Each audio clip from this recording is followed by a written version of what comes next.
நீதியின் சூரியனை தங்களுடைய கையால் மூடிவிடலாம் என்று கங்கணம் கட்டுகின்ற அந்த கைவர்களை நாம் பார்க்கின்றோம்.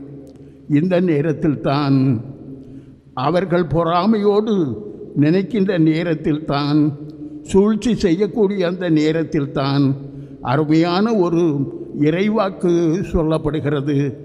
இவர்தான் நான் தேர்ந்து கொண்ட ஊழியன், இவர்தான் என் அன்பர், இவர்தான் என் மைந்தர், இவர் பேரில் என் நெஞ்சம் பூரிப்படைகின்றது என்று இயேசுவை பற்றி சொல்லுகிறது.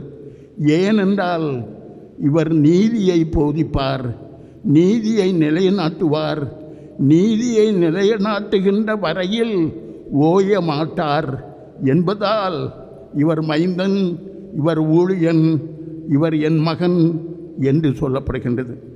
அன்புமிக்கவர்களே, நீதியின் தேவனாக தலைவராக ஆண்டவர் இயேசு இருக்கின்றார். அவருடைய தொண்டர்களாக, அவருடைய சீடர்களாக, சீட பெண்களாக நாம் இருக்கின்றோம். அதே நீதி உணர்வு நம்மிடமும் இருக்க வேண்டும். அநியாயங்கள் நடக்கக்கூடிய நேரத்தில் அதை தட்டி கேட்கின்ற அந்த நினைப்பு, அந்த உணர்வு நம்மிடம் வர வேண்டும். நம்முடைய நாட்டிலே நாம் நிச்சயமாக ஒவ்வொரு நாளும் பார்க்கக்கூடிய நேரத்திலே அநியாயங்கள் நடப்பதை பார்க்கின்றோம்.